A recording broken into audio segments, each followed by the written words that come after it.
gabi, Pilipinas. Ako po si Leo Azor. At ako naman po si Christine Malvar, maghahatid sa inyo ng mga balita in punto. Abot-abot na pasasalamat ng mga nabiktima ng Bagyong Ondoy sa LGU Naga dahil sa mga naitulong ito. May report si Jeffrey Ozawa. Sa paggagupit ng Bagyong Ondoy, libo-libong pamilya ang nasalanta at namatayan. Milyon-milyong mga ari-arian ang nawasak at milyon-milyong kabuhayan ang nasira. Sa kabila ng unos na ito, nagkaisa ang mga Pilipino sa buong mundo. Daan-daang mga grupo ang nagtutulungan upang maiahon ang kapwa Pilipino. Nabuhay ang bayanihan sa puso ng mga bawat Pilipino. Ang Bicol ay isa sa mga rehiyon na dumadanas ng mga malalakas na kagwit ng mga bagyo. Ngunit sa panahon namang ito, ang syudad ng Naga ay buong pusong tumulong sa mga nasalanta ng Bagyong Ondoy.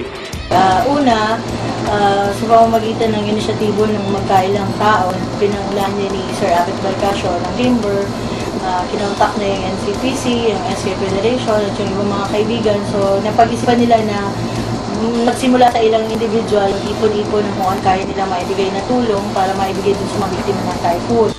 Sa pangunguna ni Glenda Dasco ng Naga City People's Council, tumungo ang 14 na volunteers at staff ng syudad sa Marikina, Quezon City at Taguig. Sumatotal, nakalikom ng lampas 3 milyong naghahalaga ng mga relief goods sa loob ng 5 araw.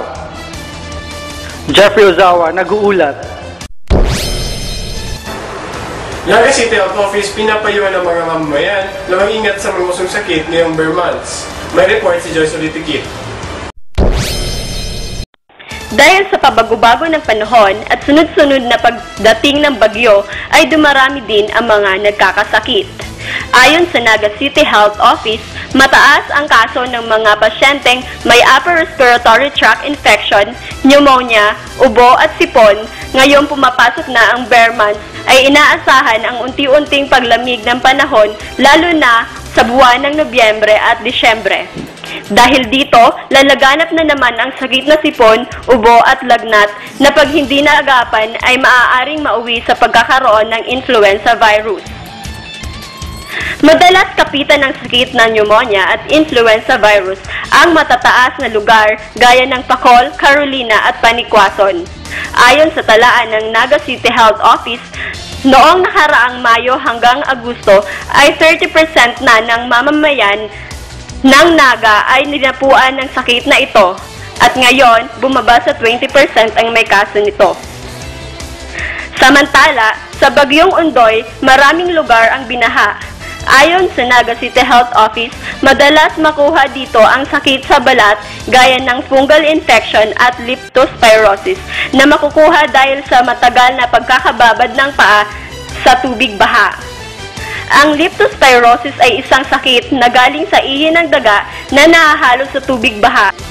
Dito yung mga skin infection sa baha, nadalang tubig na bumatagal nakababad di paa ng mga pahan, usually fungal infection. May mga contact dermatitis, pero karamihan mga fungal infection sa paa lalo. Open na case ng leptospirosis kasi yun ang na-encounter sa mga baha, lalo na kung exposure, may cut o may opening ka o may sugat ka sa paa na baha. Tapos yun pala may mga feces na dumi ng or ihe, yun ang nagkukos ng leptospirosis. Last 2 years ago, meron tayong kaso ganyan. Sa ngayon ay walang tigil sa pagsasagawa ng aksyon ang Naga City Health Office upang maagapan ang anumang sakit. Joyce Ulitukit, nagbabalita. Magbabalik ang impunto makalipas ang ilang patalastas.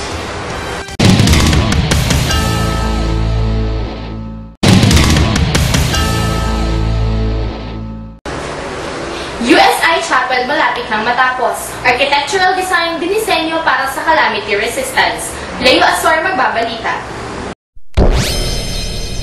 Ilang linggo na lang ang bibilangin ay matatapos nang itayo ang school chapel ng Universidad de Santa Isabel.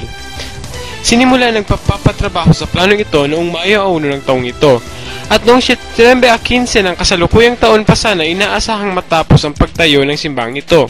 Ngunit, dahil sa may kabigatan, kalayuan ng pinanggalingan at nahirapan sa paghanap ng mga dekalidad na materyales, maging sa kasalukuyan ay hindi pa rin nabubuo ang proyektong ito. Sila trabaho ang X-beam lang magagabat eh. Nasa ang kada X-beam kaya nasa 3,000 kilos, 3 ton.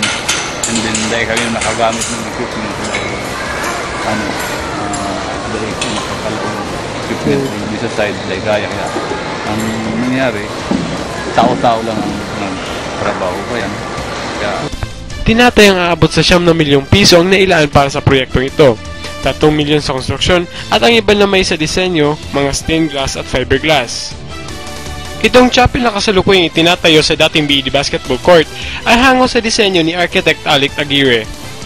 Dahil sa madalas pumasok ang iba't ibang bagyo tulad ni Naondoy at Pepeng, ay siniguro nila na maging matatag ito sa anumang kalamidad kahit tamahan ito na ngayong under construction pa lamang o maging ito'y matapos na. Leo Asor, nagbabalita. Update tungkol sa lagay ng panahon, alamin kay J. Mark Sarmiento. Ayon kay Mike Padua ng Typhoon2000.com, si Bagyong Pepeng na may international name na Parma ay papalayo na sa Pilipinas. Nagdulot ito ng malaking pinsala sa parteng Hilagang Luzon, kasama na ang Baguio, Benguet, Mountain Province, Ilocos at iba pa. Sa kasalukuyan, papunta ito ng Northern Vietnam na may bilis ng 7 km per hour, west-northwest. Nakakaranas pa rin ng kalat-kalat na pag-ulan sa kadahilanan na may namumuong low pressure area sa may Hilagang Luzon.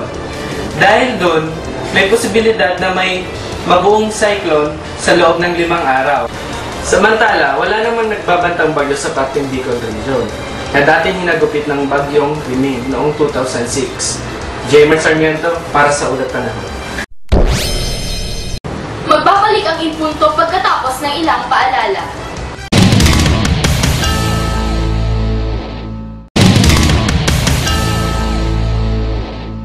University of Nueva Cáceres sa magre-represent para sa Philippine Collegiate Champions League na gaganapin sa UNC Sports Palace. May report si Christine Malvar. Matagumpay na naiuwi ng UNC Greyhounds ang tropeo sa Philippine Collegiate Champions League noong Oktubre 12 sa UNC Sports Palace. 7 teams ang naglaban sa Regional Division ng PCCL at UNC Greyhounds ang nag-uwi ng tropeo.